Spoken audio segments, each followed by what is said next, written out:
Looking out over the water, today I'm reminded of another seaside community, Odessa, a port city on the Black Sea in southern Ukraine. Odessa is the third most populous city in Ukraine, a major warm water seaport sometimes called the Pearl of the Black Sea.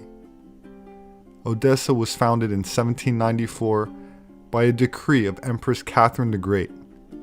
Named after the ancient Greek city of Odessos, which was mistakenly believed to have been located there, Odessa is located in between the ancient Greek cities of Tyros and Olbia, different from the ancient Odessos location further west along the coast, which was at present-day Varna, Bulgaria. Odysseus, also known by the Roman name Ulysses, was a legendary hero in Greek mythology, king of the island of Ithaca, and the main protagonist of Homer's epic, the Odyssey. Odessa is the feminine version of Odysseus, and while Odyssey means voyage or journey, it comes from a Greek word meaning full of anger or wrathful. While some modern Russian and Ukrainian nationalist historians argue that the Rus people were themselves Slavs, this is political propaganda, as the Rus were the Scandinavian Vikings, a class of merchant warriors who are historically known as the Varangians, the name given by Eastern Romans to Vikings, mostly Swedes, who migrated to Northern Europe from Eurasia and the Middle East, stemming from ancient Aryan tribes, or some would call Israelites. On the left, we see the lion from the Swedish coat of arms, and on the right, we see the lion from the Ukrainian coat of arms, both with their tongues sticking out, clearly mimicking the same exact lion with the tongue out as the symbol of Jerusalem, the Lion of Judah. They arrived in modern Ukraine around the mid-9th century and kept an almost entirely Norse Aryan caste to the dynasty until the late 11th century. According to the late Swedish historian Ulf Henriksson in his book Svensk Historia, or History of Sweden, the Norse Varangian guardsmen were recognized by long hair, a red ruby set in the left ear, and ornamented dragons sewn into their chainmail shirts.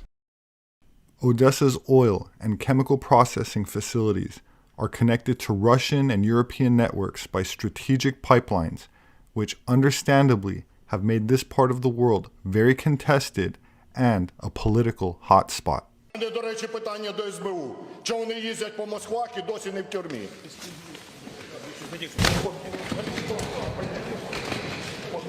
Відійди, я не боюся. Я прошу.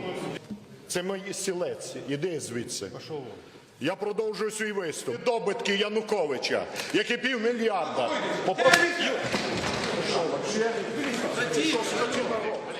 The rise of political nationalism can also be seen in a more subtle and thankfully less violent way through the graceful beauty of the flower crown, which means more than you might think. The recent surge in national pride in the Ukraine has generated a wave of support for homegrown designers and local production, and this includes the fashion front, where a revival of traditional Ukrainian folk clothing has been gaining traction, most notably the elegant flower crown. In Ukraine, it isn't merely a pretty accessory. The meaning of the wreaths trace back to Ukraine's early history, when they were associated with virginity, marriage, and womanhood, and have continued to be up until the 20th century.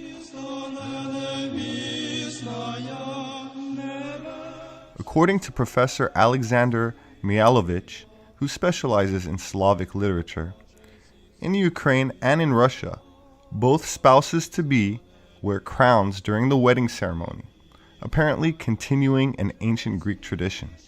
In Ukraine, wearing the wreath is meant to signal the purity of a woman before marriage, so not just an accessory. If an unmarried woman lost her vinok, as it is locally called, it is implied that she is no longer pure. To many Eastern Europeans, the traditional, spiritual, and virtuous values attributed to the vinok remain at the forefront. However, in a February 2016 article about the Vinach, Vogue wrote that all of this recent flower-crowned love is based in large part because this floral fashion statement has come to represent peace. In other words, the nationalism, at least in part, comes from a desire to peacefully express common solidarity and cultural unity rather than some sort of racism or isolationism. These symbols of beauty seem to have become more prominent after the 2014 revolution in Ukraine, and regardless of whether it was because of something grassroots or ignited by external political influences, the Vinach seems to have evolved to symbolize to a growing number of Europeans, according to the model Nadia Shapoval from the Vogue article, tenderness.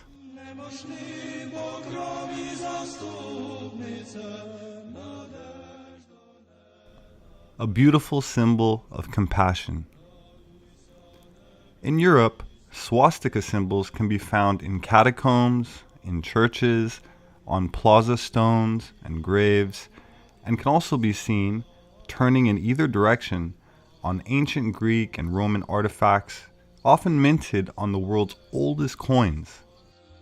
There are those who believe the swastika originated in India.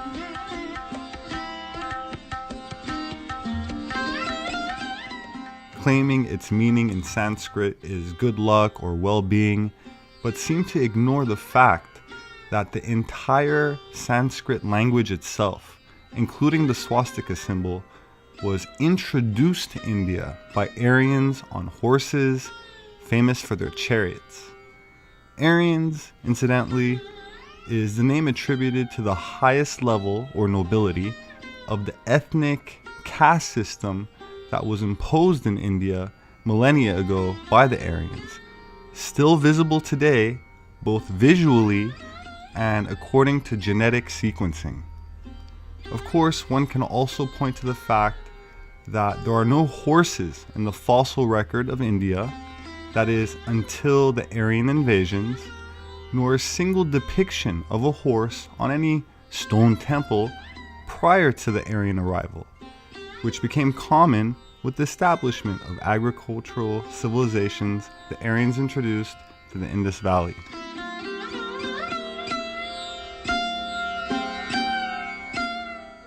John G. Bennett wrote a research paper entitled The Hyperborean Origin of the Indo-European Culture, in which he claimed the Indo-European homeland was in the far north, which he considered the Hyperborea of classical antiquity. This idea was supported by the Austro-Hungarian ethnologist Karl Penka, who wrote Origins of the Aryans in 1883 and proposed that Hyperborea was the golden age polar center of civilization and spirituality. Mankind does not rise from the ape, but progressively devolves into ape-like conditions as it strays physically and spiritually from its northern homeland. While this is in direct opposition of the current out-of-Africa hypothesis for human population dispersal, dismissed by some as Eurocentrism, especially those in the anti-colonialism movement, please kindly allow me to remind you that this idea was earlier proposed by none other than Bal Gangadhar Tilak in his book The Arctic Home of the Vedas, published in 1903, who Bennett credits, by the way. In it, he argues that the Vedas could only have been composed in the Arctics, and the Aryans brought them south after the onset of the Ice Age. In his 1896 book, The Swastika, the Earliest Known Symbol and Its Migrations, Thomas Wilson, former curator of the Department of Prehistoric Anthropology in the U.S. National Museum, wrote of the swastika, and I quote, "An Aryan symbol used by the Aryan peoples before their dispersion through Asia and Europe. This might serve as an explanation how, as a sacred symbol, the swastika might have been carried to the different peoples in which we now find it, by the splitting up of the Aryan peoples and their migrations and establishment in the various parts of Europe." End quote. If you want to see just how deeply rooted the swastika pattern is in Europe, a good place to start is Kyiv, Ukraine's capital, where the National Museum of History of Ukraine has a small ivory figurine of a female bird. Made from the tusk of a mammoth, it was found in 1908 at the Paleolithic settlement of Mazin near the Russian border. On the torso of the bird is engraved an intricate pattern of joined up swastikas. It's the oldest identified pattern in the world, and it has been radiocarbon dated to about 15,000 years ago, which seems to support what Tilak said, who incidentally is the father of the Indian independence movement. So I would hardly call the man a colonialist. For those interested in my own personal view on the Arctic inhabitants and the Ice Age, please look for my book, Gods with Amnesia, published on Amazon.com, and no, the dog is not included. For those who would like to learn more about the Aryans of the Holocene, please check out Species with Amnesia, also available on Amazon, with a greater focus on the time since the Ice Age. An example of something I cover is what is commonly referred to in anthropology and geology as the Black Sea Deluge, a sudden, abrupt event, geologically speaking, in which the Black Sea went from fresh water to salt water around 7,000 to 8,000 years ago, and these people were the first agriculturalists, or at least the nobility that managed and ruled over the first agricultural civilizations. They're flesh and blood gods with a small g. And they were also pastoralists, meaning they domesticated animals and raised them, and these things require water. The fresher, the better. Of course, not everyone around the Black Sea dispersed, however, and here things take a twist, and as they often do, become very interesting. In Odessa, when someone's house settles oddly, or their water line breaks, or their pet goes missing, it's not uncommon for them to curse those goddamn catacombs. Underneath Odessa is the largest catacomb system in the world, with over 1,000 miles of unexplored tunnels and a total length of 2,500 kilometers. That is more than the distance from Odessa to Paris. From the end of the 1700s on, people have been mining and quarrying limestone out of these catacombs, both legitimately and illegitimately. The catacombs also became the preferred hideout of eccentrics, smugglers, criminals of any kind. And during the wars, especially World War II, huge groups of soldiers lived in these catacombs for over a year. In the 1960s, they became home to catacomb explorers. Every year, the founding catacombs exploration group called POISC, or The Search, performs a huge mapping expedition. They take 40 people below ground, they cook dinner down there, they spend 4 days underneath the surface of Odessa, and they map an unexplored part of the catacombs. But it's slow work, it's 10, 20, 30 kilometers at a time, which at 30 kilometers a year, they should be finished in about 30 years. The catacombs, of course, for these explorers are dangerous places. In 2005, a group of Ukrainian teenagers went into the catacombs to celebrate New Year's. They were hanging out, they were drinking, and a young girl named Masha wandered off, and they couldn't find her. In fact, the catacombs are so large, they didn't retrieve her body for 2 years. The theory that our planet consists of a hollow or honeycombed interior is certainly becoming a hot topic, but is no way new. Some of the oldest cultures speak of breakaway or totally separate civilizations inside of vast cavern cities, inner kingdoms within the bowels of the earth. Could there be civilizations that inhabit inner earth? If so, do the subterranean catacombs that extend deep beneath Ukraine lead to any of those ancient hideouts or cavern cities described in so many myths and legends?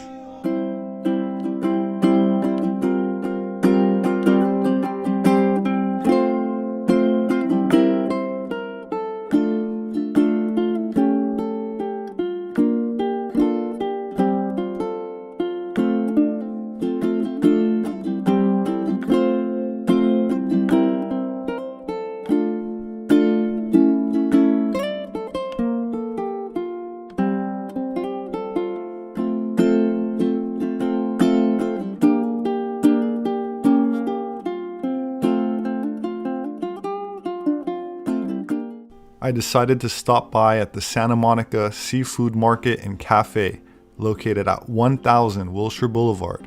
Their selection is fresh and can't be beat.